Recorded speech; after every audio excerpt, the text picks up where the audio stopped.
खेलों के मैदान से ही आपको खबर एक और देंगे। पहले हमने क्रिकेट की बात की है तो अब कुछ बात हो जाए बॉडी मेकिंग की।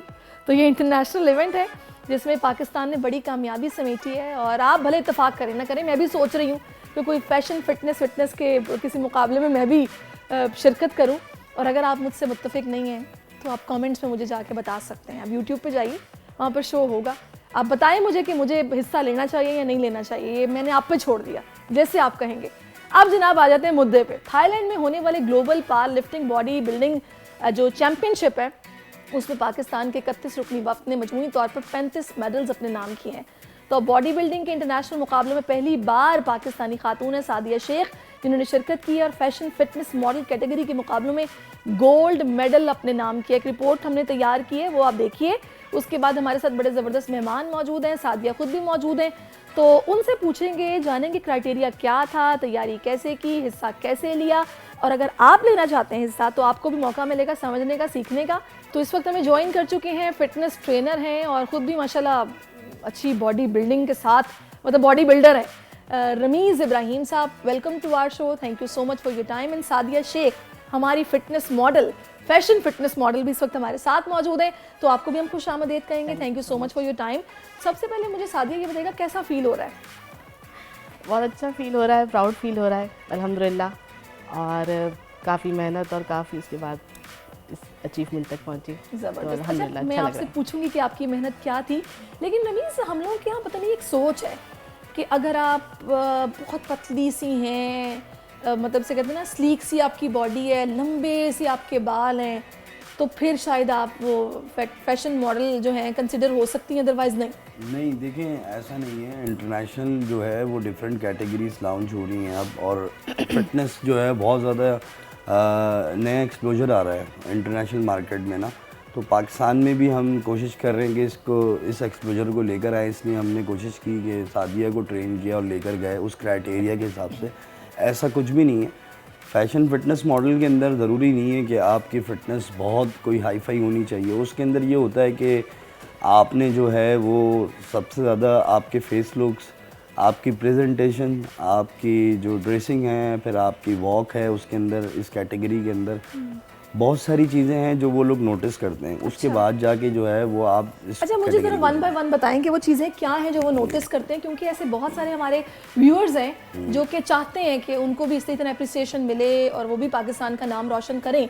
तो मुझे बताइएगा क्या क्या। देखिए, सबसे पहले तो इसमें क्लास कैटेगरीज होती हैं और वो एज के हिसाब से होती हैं। जैसे कि एक तो टीन एज की कैटेगरी है इसके अंदर, फिर उसके बाद जो 20 to 30 ईयर्स की एक कैटेगरी है, फिर 30 प्लस की 40 तक की है, और फिर 40 प्लस है। इस तरह इनकी क्लास कैटेगरीज बनाई गई हैं। उसके बाद जो है इसके अंदर जो है ना ड्रेसिंग सबसे पहले मैटर रखती है कि आपने क्या ड्रेसिंग की हुई है। फिर आपकी वॉक, क्या आप स्टेज पे परफॉर्मेंस कैसे कर रहे हैं, वॉक कैसे कर रहे हैं, ठीक है। फिर आपका face cut, face look, skin, और आपकी जो प्रेजेंटेशन है, यानी जो आपने मेकअप किया है या आपने बालों की प्रेजेंटेशन की है तो वो कैसे की है।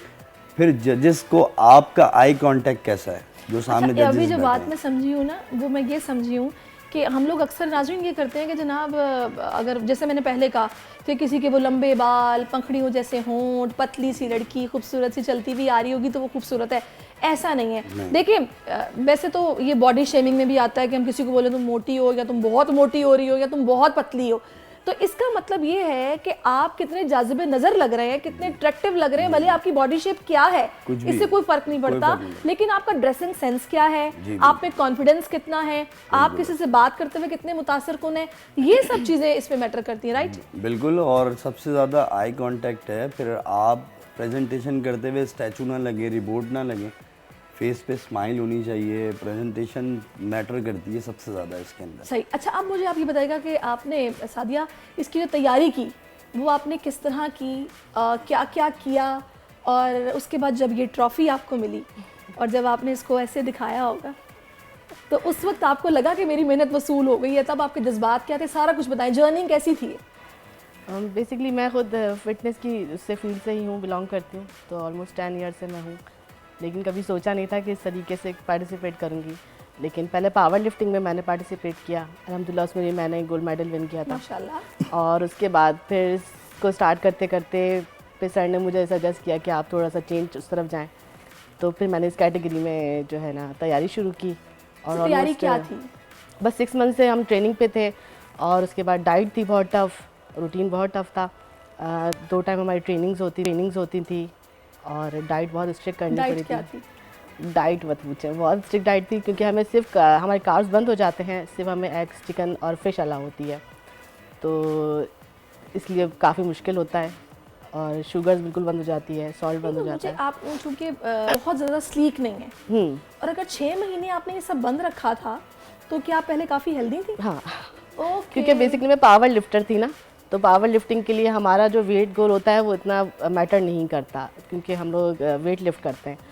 तो जब मैं इस कैटेगरी में आई तो मैं बिल्कुल डिफरेंट कैटेगरी में जा रही थी, तो उस वक्त मेरा वेट काफ़ी ज़्यादा था। फिर सर ने काफ़ी मेहनत करवा के जो है तो वो ये वैसे बहुत मुश्किल नहीं होता कि आप पहले इतना गेन करते हो पावर लिफ्टिंग करने के लिए, उसके बाद इतना आप कट डाउन कर रहे हो इस कैटेगरी में पार्टिसिपेट करने के लिए, बिल्कुल तो ये ऐसे वाकई बहुत टफ होगा बहुत आपके tough लिए। तो था। लाइफ तो टोटली चेंज हो गई होगी। बिल्कुल चेंज हो गई थी, क्योंकि पावर लिफ्टिंग में हमें सब कुछ अलाउ होता है, हम कार्ब्स ले सकते हैं, अपनी मर्ज़ी का खा सकते हैं, क्योंकि हमारी सारा फोकस हमारे वेट लिफ्टिंग पे होता है। लेकिन जब इस कैटेगरी में गई मैं तो बिल्कुल चेंज करना पड़ा, तो रूटीन से बिल्कुल हटना पड़ा, तो काफ़ी टफ हुआ शुरू में तो। लेकिन ये कि मेहनत करके सर की काफ़ी हेल्प रही इसमें, उन्होंने मुझे बहुत मोटिवेट किया, पुश किया। अच्छा। और उसके बाद फिर अच्छा, अब आप मुझे ये बताइएगा कि क्या रुझान है लड़कियों का इस टाइटल के लिए, और आप जो ट्रेनिंग करा रहे हैं वो किस तरह करा रहे हैं, और कितना मतलब इसमें बंदे को पैशनेट होना पड़ता है टाइमिंग को लेके, मतलब ज़ाहिर है मोटिवेशन भी चाहिए होती है ना, वो कैसे आप मोटिवेट रखते हैं फिर?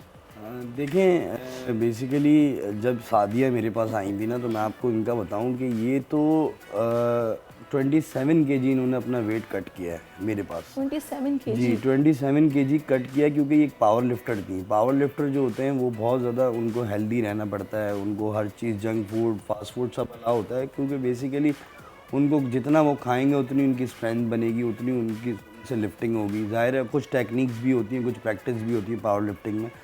लेकिन जब इन्होंने कैटेगरी चेंज की तो ज़ाहिर है एक बड़ा टास्क था, और एक शॉर्ट टाइम था, कैसे करना है, क्या करना है। बेसिकली मेरे पास जो ट्रेनिंग के लिए क्लाइंट्स आते हैं, फ़ीमेल क्लाइंट मोस्टली आती हैं, उनमें सबसे ज़्यादा मैं देखता हूँ पाकिस्तान के अंदर जो है ना, उनको किसी को हार्मोनल इश्यूज़ है, किसी को PCOS है, किसी को जो है वो थायराइड है। उसकी बड़ी वजह ये है कि हमारे यहाँ फ़िटनेस लाइफस्टाइल नहीं है।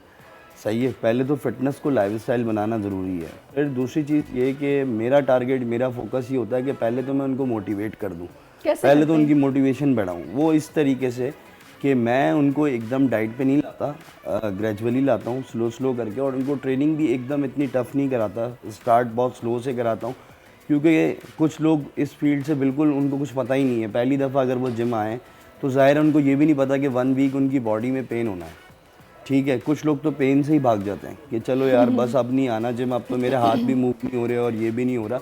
अच्छा, मेरा जो फोकस होता है वो ज़्यादातर स्ट्रेंथ ट्रेनिंग पे होता है। स्ट्रेंथ ट्रेनिंग जो होती है वो फीमेल्स के लिए, ख़वातीन के लिए बहुत इम्पोर्टेंट है, और उनकी प्रोफेशनल लाइफ में और उनका जो फ्यूचर, जो जितनी भी उनकी सारी एक्टिविटीज़ हैं, जो उनकी मतलब फैमिली के साथ उनके गुजरना है, आगे उनके बच्चे हैं, उनके लिए बड़ी एफर्ट्स हैं, तो उसमें स्ट्रेंथ ट्रेनिंग उनके लिए बड़ी हेल्पफुल है। और हमारी यहाँ लड़कियाँ जो हैं वो स्ट्रेंथ ट्रेनिंग पे फोकस नहीं करती। अच्छा, ये ट्रेनिंग किस तरह की होती है, जो लोग नहीं जानते उनके लिए बताइए। देखिए, स्ट्रेंथ ट्रेनिंग वो होती है जो मशीन्स वर्कआउट होते हैं, कुछ वेट्स के साथ होते हैं। स्ट्रेंथ ट्रेनिंग करने का कॉन्सेप्ट ये बन गया है हमारी ख़वातीन का, वो ये समझती हैं कि शायद हम बॉडी बिल्डर बन जाएंगे। तो ये भी मैं बता दूं कि अगर लड़की वेट लिफ्टिंग कर रही है या स्ट्रेंथ ट्रेनिंग कर रही है, मशीन्स वर्कआउट कर रही है, तो हरगिज़ इसका ये मतलब नहीं है कि वो बॉडी बिल्डर बन जाएगी, क्योंकि फीमेल्स का जो टेस्टोस्टेरोन लेवल होता है वो बहुत कम होता है। मेल का टेस्टोस्टेरोन लेवल बहुत हाई होता है, जिसकी वजह से उनके मसल्स डेवलप हो रहे होते हैं वेट लिफ्टिंग करने से और स्ट्रेंथ ट्रेनिंग करने से।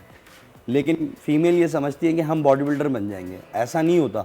उन पे क्या रिएक्शन आता है, उन पे ये रिएक्शन आता है स्ट्रेंथ ट्रेनिंग का। वो लोग जो हैं उनकी बॉडी टून होना शुरू हो जाती है, शेप में आना शुरू हो जाती है, उनका फिगर सेट होना शुरू हो जाता है, उनके फैट परसेंटेज जो है बॉडी का कम होना शुरू हो जाता है। तो बजाय इसके कि हम फोकस करें दूसरी ट्रेनिंग्स पे, जैसे जुम्बा हो गया, एरोबिक्स हो गया, योगा हो गया, ठीक है, ये अपनी जगह इनके अपनी वर्क है, इनका भी रिजल्ट है, एक्टिविटी तो है ना इनमें भी। हाँ, इसमें भी ये है कि आप, मेरा मशवरा ये होता है, मैं क्या करता हूँ, मैं ख़वातीन की नेचर को समझता हूँ। ख़वातीन जो है ना बोर हो जाती हैं बहुत जल्दी, एक चीज़ से फैटअप हो जाती है, उनके लिए मैं क्या करता हूँ, उनका एक वीकली प्लान बना लेता हूँ। उसमें ये करता हूँ कि एक दिन उनको जुम्बा दे दिया, 2 दिन उनको स्ट्रेंथ ट्रेनिंग दे दी, एक दिन योगा दे दिया, फिर इनको स्ट्रेंथ ट्रेनिंग पे ले आया।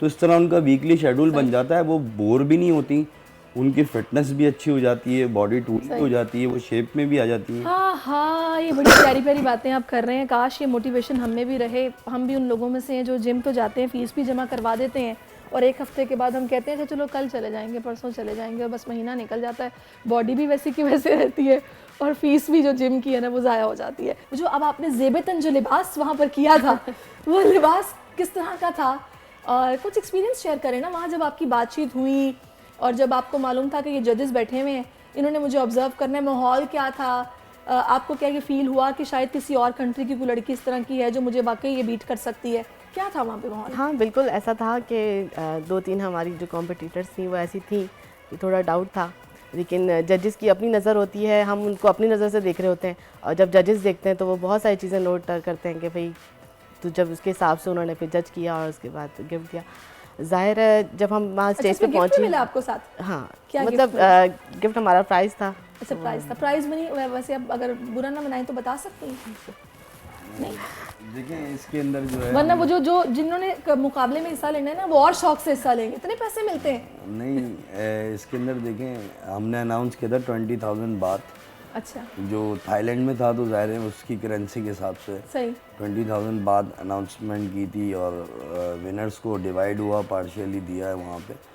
तो देखें जैसा कि आपने इनसे सवाल किया ना कि ड्रेसिंग और ये सारी चीज़ें, उस वक्त जो है ना जो भी एथलीट होता है ना, चाहे वो किसी भी कैटेगरी में पार्टिसिपेट करे ना, वो अपना 100% दे रहा होता है। वो अपनी प्रेजेंटेशन, अपने कपड़े, अपनी हर चीज़ को फुल ऑन कर रहा होता है कि यार मैंने जो है ना कहीं से चूकना वो नहीं है। आपकी बात बिल्कुल ठीक है। मैं सिर्फ ये जानना चाह रही हूँ कि वो लिबास होता क्या है, मशरकी लिबास कल्चरल हमारा होता है या फिर जो वो कहें वो वेयर करना होता है, क्या होता है?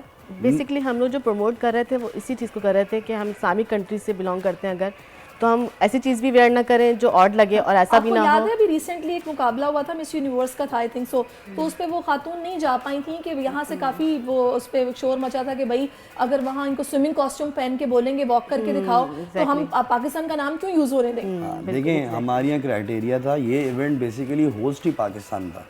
इस इवेंट का जो होस्ट था वो पाकिस्तान था और उस पर क्राइटेरिया मैंने ही सेट किया था कि किसी भी कंट्री का कोई भी ड्रेस आप अपने हिसाब से वेयर कर सकते हैं, बस आपको जो क्राइटेरिया हमने जजिंग का रखा हुआ है उस पर पूरा उतरना है।